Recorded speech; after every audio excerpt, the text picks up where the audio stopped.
Welcome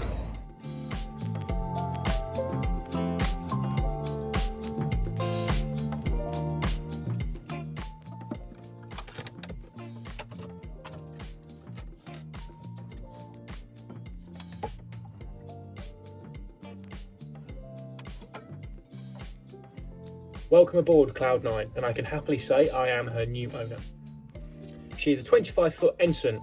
They're originally built between the 70s and 80s by the Stourport boat builders. They made them in 3 models, the 20, the 22, and obviously Cloud Nyne is an Ensign 25. They're originally built for the Lady Liners Group, who owned a large proportion of inland marinas. And they became a very popular design with their more spacious cabin and cockpit than other competitors on the market. The Ensign 25 is obviously 25 feet long. She is a narrow-beamed canal and river cruiser. Her beam is approximately 6 inches, therefore she fits on the canals that I intend to be cruising her on. She is powered by a 9.9 outboard, which has electric start with just the key, and she sleeps up to 4 with her conventional rigging. However, since the boat was originally designed, its previous owners have done a couple of refits. Let me take you on a tour of the boat and we can explore what she has to offer.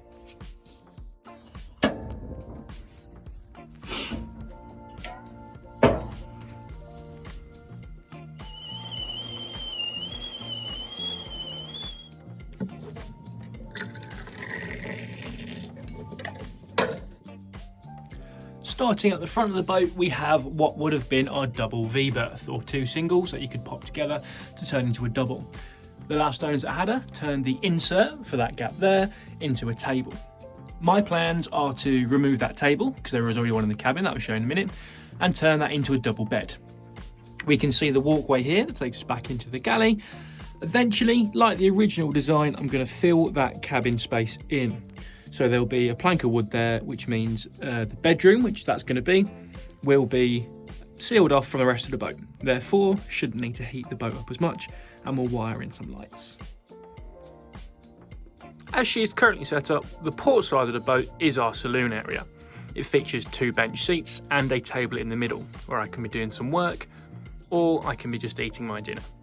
There is a TV mounted up on the wall, which runs off 12 volts, came with the boat. However, I have not turned it on to see if it works. The idea as well is that table can go in the inserts between those 2 benches and can make another small double bed. I believe the previous owners used that as their bed, so they could actually lie in bed and watch the television. As you'll see from all the videos, there is currently some rudimental net curtains, which I held with pins. However, plans are to replace them with some blackout blinds, maybe some insulated windows. The starboard side of the boat is currently my kitchen area. So we have a twin gas burner on top and a little gas oven. I haven't dared to look in these cupboards yet as to what the previous owner left, but they are all my storage space. Again, there is a little sink which has an electric pump pipe to it and water drains out as well. And they left some tea and coffee jars for me.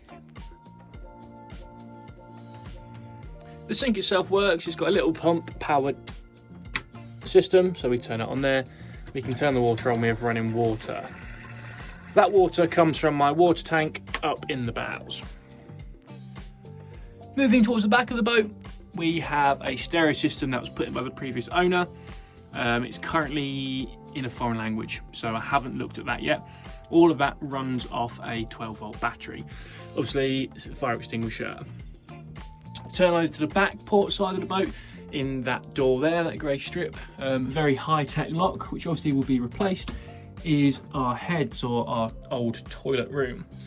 Some lovely Artex in there. Haven't quite got a torch to show you. Still got the medicine cabinet, got a cassette toilet, and an old bucket of wee, which the owners lovely left for me, which I need to get rid of.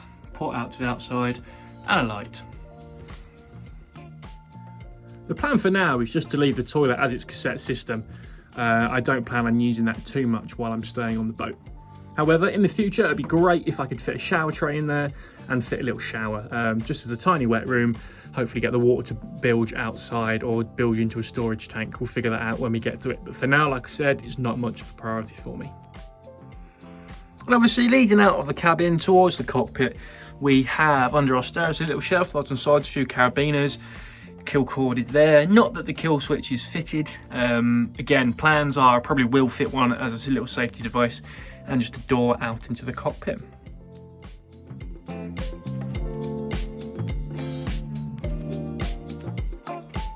Cloud Nyne is powered by a 9.9 Yamaha outboard.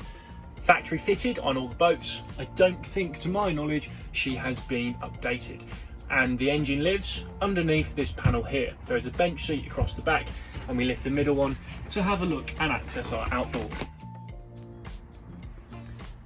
She is a Yamaha 9.9 as said, and it is a 4-stroke engine. That means that she can run off petrol, E5 is usually best, and there will be a separate oil reservoir, so not too much overheating 2-stroke nonsense to mess with. There is a bundle of wires. I believe that was a fumes extractor fan there. However, it's not wired into anything, so I might just get rid of it, even though it leaves a hole in the back of the boat. And we have our hydraulic steering and other wires down there. I believe there's also a fish finder underneath the water there. However, it's not wired into any modules at the front that I can see. Insert funny bit here. I've just been outside showing you the outboard where that lives. Was just about to turn around and show you where the steering wheel and console is. Close the door to the cabin, and I've locked myself out. Let's figure out a way of getting in. Maybe that's not a common boat owner problem. However, the keys I have for the front door are now locked inside the cabin. So, good news is I got back into my boat. Bad news is I know how easy it is to break in. However, having spoken to a few of the other canal community yesterday when I came down to the boat just to make sure it was still here, apparently sometimes it's best to make it easy for burglars to break in. Or maybe I should rephrase that. Don't make the lock too strong, otherwise they do more damage when they break in. Because let's face it, a lock only stops an honest man. However, maybe we'll cover that later. So, continue. We have our captain's chair, which swivels and folds down. Bonus. The keys for the boat are in my hand. Should get rid of them. Oh yeah, that one snapped. That is the main padlock. So not only did I lock myself out of my boat, also the key snapped off from the padlock earlier as well. Let's leave it down there for now. We have a cute little steering thing. Everything else, there is my throttle there, forward and backwards like most outboards. Starter battery, no, that is not the starter battery, I lied. That is the battery connected to my solar panel, which I have there. Obviously, it'd be no good if my boat didn't move anywhere, so thankfully it came with a key. However, I won't tell you on those problems, makes it too easy to steal. Electric start on, turn the key, start almost first time. Oh, well, if it wasn't already easy enough to break into the boat using the front door, the flaps that go straight down into the V-berth, the locks aren't exactly working there, so maybe a big replacement job on them. But the idea of that's a ventilation hatch, so that means that kind of in the summer when it's really warm, you can undo those flaps and get a nice bit of breeze through. Obviously those glass patches, not really concerning, but I'm guessing there was some sort of deck fitting there, some bow cleats maybe.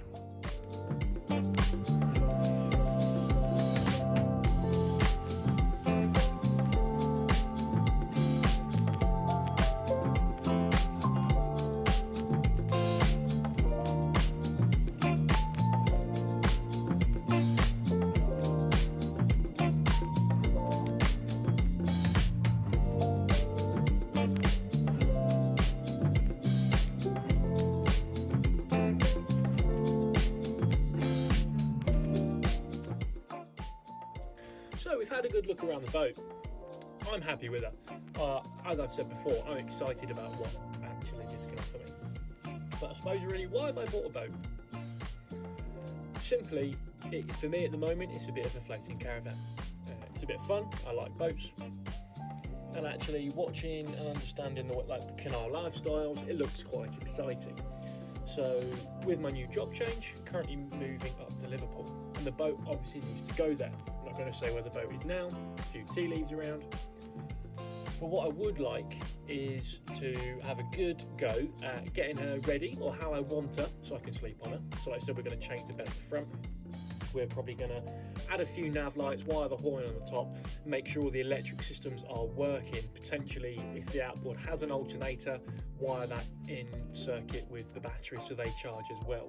Not that I can imagine I'm going to be using lots of electricity, but it's nice to have power on board if it does get cold and lonely. I can watch television.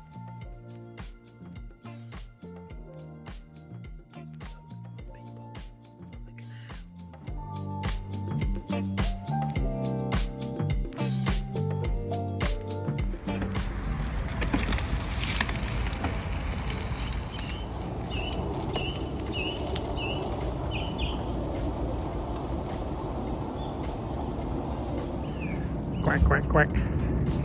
Duckies!